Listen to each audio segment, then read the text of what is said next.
There's a lot of corally orangey going on today.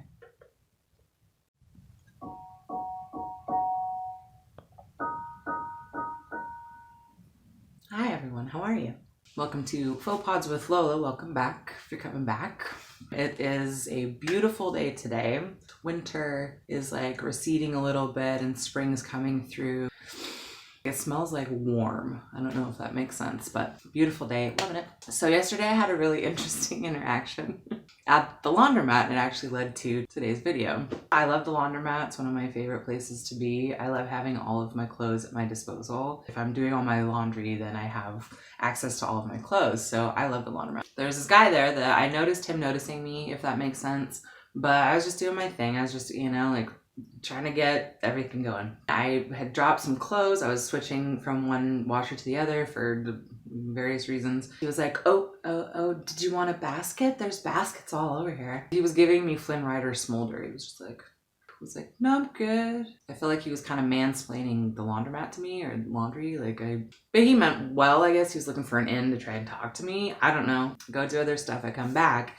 And as I am taking everything out to put it in the dryer, as you do, the sock fell. I saw it, like it was in my periphery. I looked down, I glanced at it, and I kept going because I was just gonna grab it when I was done with the other stuff. Homeboy behind me's like, oh, you dropped something. Smolder again. I finally just turned around and locked eyes with him, and I was like, yeah, I know, I saw it. A dude, back off. Do these tactics work with other chicks? He was good looking enough that maybe that was it. He's just used to getting the, oh, you, oh my God, kind of reaction, but that's not me. Turn back around, and this is the clincher. I hear feisty. And he didn't say it like, girl, you're feisty. I like that. He was it was almost inaudible. He was just feisty. God bless him for trying. He was shooting his shot, I guess, but I am much more of a direct approach person. If you like someone, just start talking to them, ask them about themselves, ask them what their name is, that kind of thing. He was trying to save the day.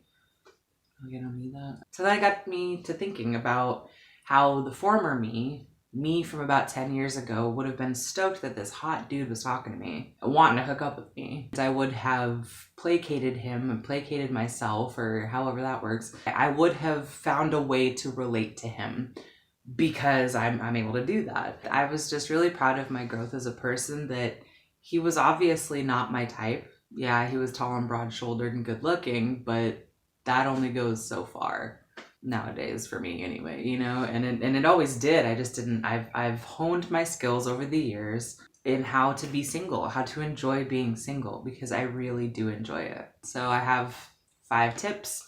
All of the 20 plus years I've had of delving into this stuff and really, figuring out what works and what doesn't. I've been single for most of my life. I had 2 serious relationships. My estimation of serious relationship is I was planning a future with these people. Because I had kind of challenged myself and kind of came outside my comfort zone, I'm not a relationship person. Outside of those 2 relationships, I just had fun. Most of the time, I just would enjoy my friends' company, enjoy my own company. And I was just trying to dance and have fun most of the time. Sometimes when I would drink, get a little off in the weeds, my lover, not a fighter nature would come out. I would just kind of turn on the love juice. I would catch a lot of people that thought that that's I was into a relationship, or I wanted it to go further, and I didn't. I was just being in the moment and having fun. Ironically, when you are just oh no, we're just having fun, just so you know, and before this goes any further, I just want you to know that we're just having fun, just having fun for the night, and they're like, wow, that's so cool. I wish more chicks were like you. And then sure enough, about an hour later, as you're waving goodbye, they're like, so do you want to hang out? Or it seems like I was always in these weird, awkward places. And those weird, awkward places led to good places eventually. I had a few dating scenarios that could have really turned out well for me, that could have been game-changing scenarios from the usual stuff that I was into. The bottom line is that I didn't really love myself enough to trust their assessment of me in a non-physical way, if that makes sense. When you're single, people like to say really well-meaning things, but they don't really mean anything in actuality. Oh, you'll find the right one, or just keep your chin up, or just get back out there, just cast a wide net, just lower your standards, a little daunting to hear what people say versus be in touch with yourself and know what you really want. When I made the decision to be self-partnered, which I am now, to me, that just means I'm not actively looking for a relationship because I don't want a relationship right now. I'm working on my blueprints of what a relationship is, my self-worth at the ground level. I'm working on just getting myself to a place where a relationship would be an added bonus, not everything in my whole existence or something that just upsets the apple cart, because neither of those things am I interested in anymore. I never really was, but now that I've been down some semblance of that road, I'm good. I'm good on all that. These tips are more just to enhance your self vibe, your interest in yourself, your love for yourself, your acceptance of yourself. I don't really date in the conventional sense. So if you wanted like more of a dating tip type of thing, and I'm sure there's plenty of videos out there like that, but these are more based on when you're self-partnered or when you are looking toward yourself. And these are just things to help you do that. So number 1, abstain from sex, but let the fantasies run wild. What does that mean exactly? When you are being sexual and you have that switch flipped, when you go out for drinks and, you know, you're wearing a good outfit and you make sure you're shaved and you're ready to go, you know, kind of a thing, that's how you're going to market yourself. We market ourselves without even realizing it. I know sex is pretty important. It's a pretty important part of feeling connected to your body. It's a pretty important part of, you know, just as a human, we need that. And I get abstaining is hard to do. But after a breakup, it can actually work against you. Just give yourself a few months to just kind of decompress and just figure out who you are in absence of another person. Whatever fantasy, I'm talking the weird stuff that if anyone knew you were thinking that, they would be like, whoa, the, you know, domestic things that you want in life, scenarios where you're getting a promotion at work, whatever. Just start letting your fantasies run wild.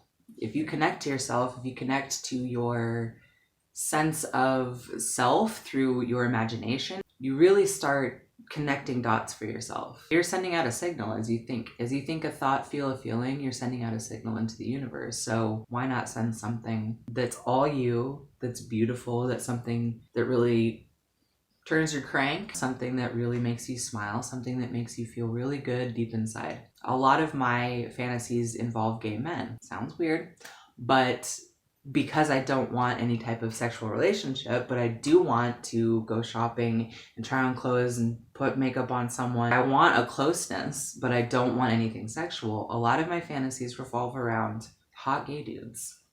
Does that mean I'm trying to hook up with hot gay dudes? No. In my mind, I feel comforted by the thought of me and some wonderful companion just having a gay old time, for lack of a better term.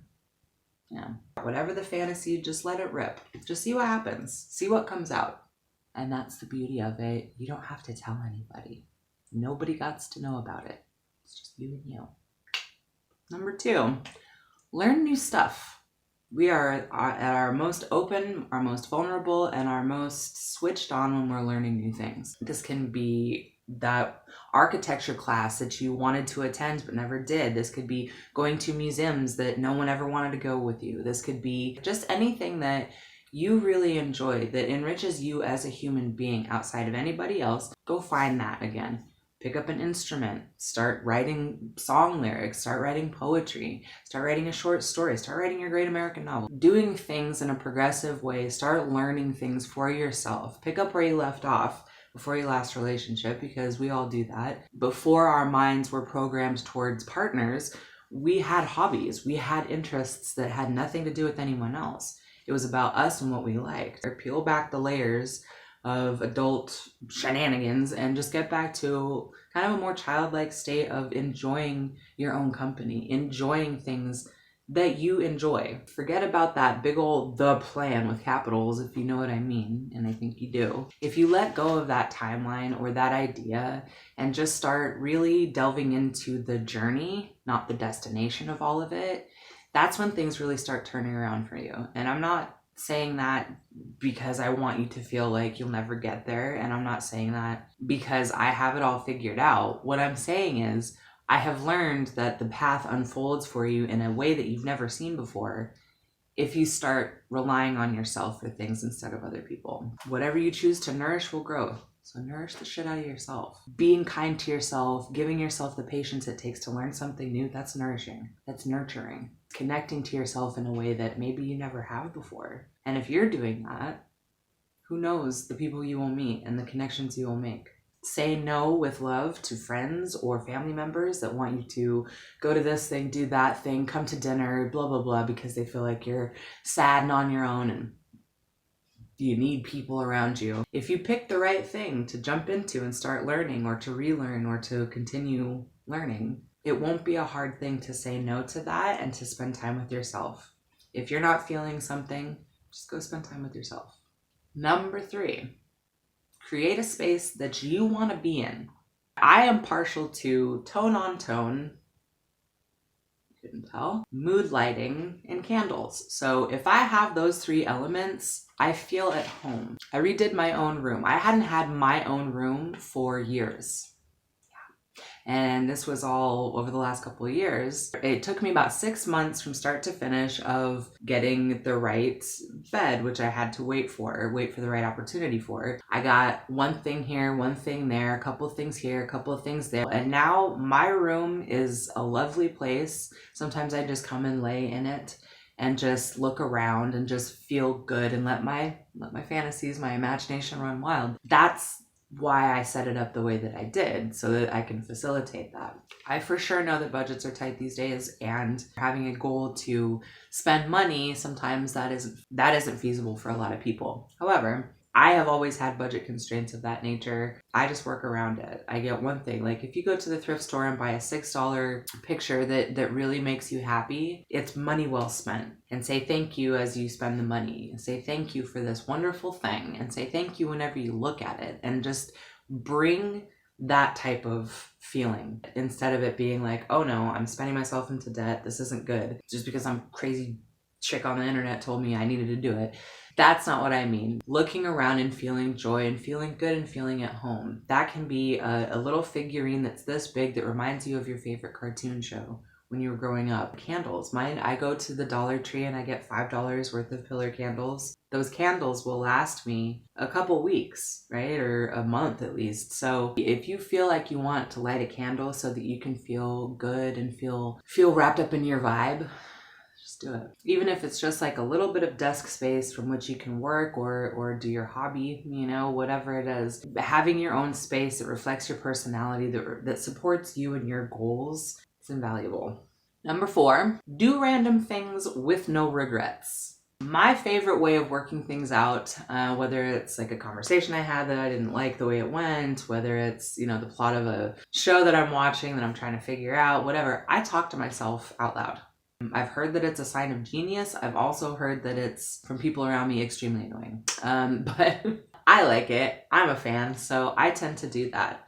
And what is fun about talking to yourself is that you are your own company. If you have chosen to be on your own for a few months and decompress, but you're used to having someone to talk to, which at times we all are, right? Talk to yourself. Make jokes with yourself. Compliment yourself out loud to yourself in the mirror. I do it all the time. I do it every day. The more that you do random things that you would have been embarrassed to before in your relationship or just until now in your life, those random things are what shake you out of that old pattern. And those old patterns are what's keeping you in a place that makes you think that being on your own is bad. And it really isn't. If you want to have a random dance party with yourself, another one of my faves, go for it. Close the blinds so that you don't feel judged by random neighbors or passersby, and go for it. No one is watching you but you. I mean, conspiracy theory wise, we are being watched all the time, but you know what I mean. A little insider tip just from me to you. Most people don't give a shit what other people are doing. They're very much caught up in their own drama and their own stuff that's going on. So if you think everyone's looking at you and judging you, for one, they probably aren't. For two, if they are, it's for 5 seconds and then they go back to their own drama. If you can ride out that 5 seconds and just let everybody else's opinion of you be their business, not yours, doing fun random things can really be a way to claim yourself back.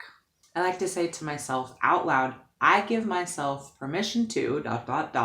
Just giving yourself permission to do something. Like, I give myself permission to eat chocolate cake before I had dinner. I give myself permission to take a bath at 2 a.m. if I need one, if I want one. I give myself permission to party on a Tuesday, even though I know Wednesday will be a bit of a struggle. But if you're feeling the vibe, go for it. You are in control of your life. You are at the helm. You are in the captain's seat of your own life experience. So random adventures are your friend. Number 5. This one is the most important and probably the hardest one. But number 5, be the partner to yourself that you wished you always had.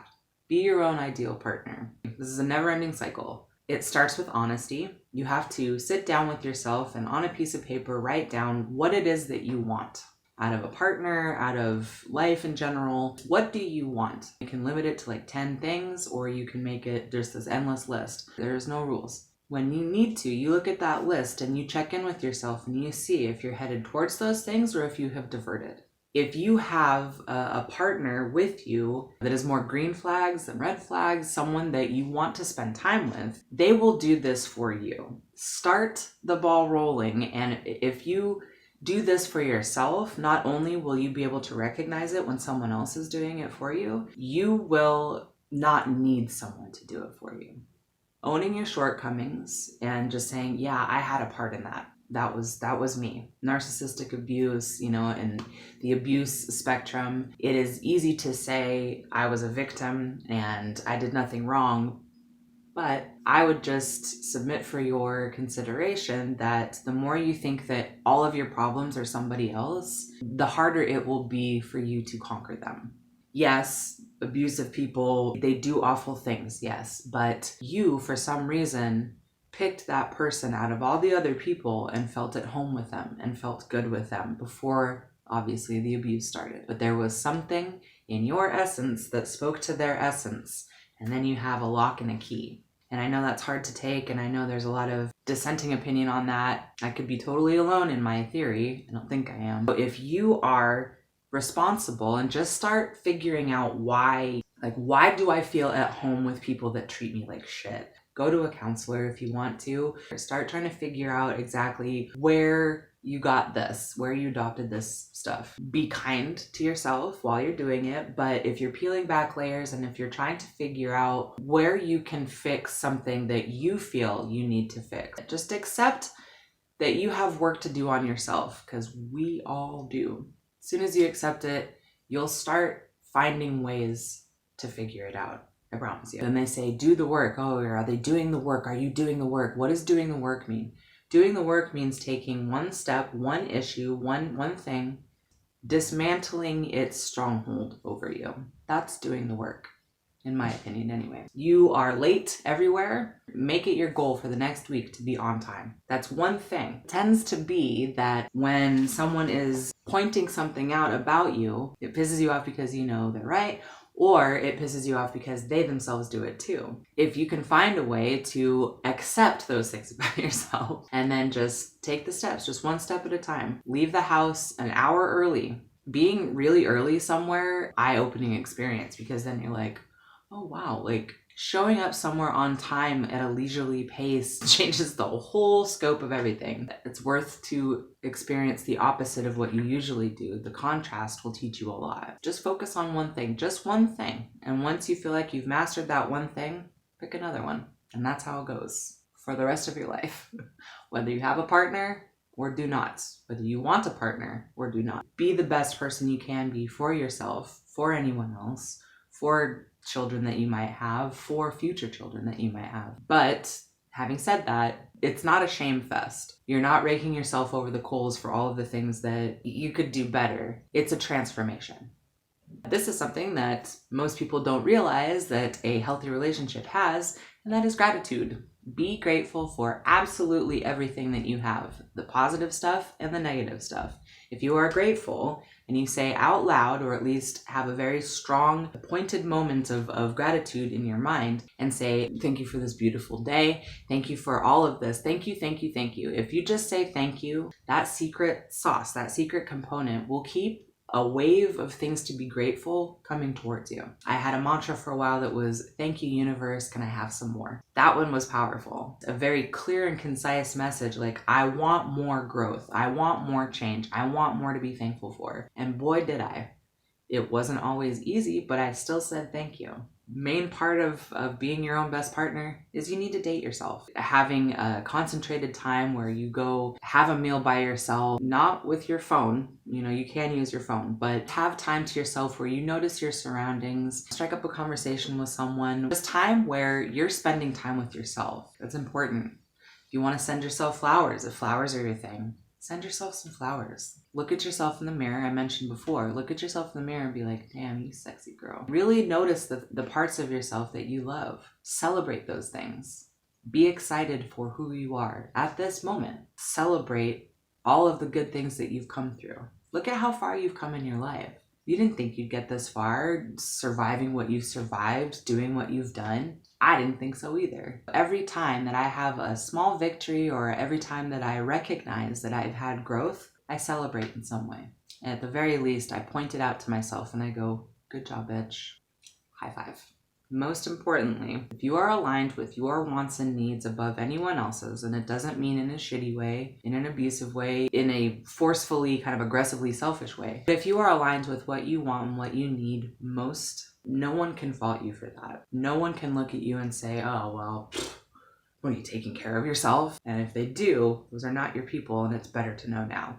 If you just take the steps, take your time, slow it down. Think about where you want to go in your life and how to get there, but don't put that pressure. Oh no, I'm this age, I have to hurry up if I want a family, or oh no, I got this time. You have all the time in the world to do anything that you need to do. That's the truth. So those are my tips. I hope they help.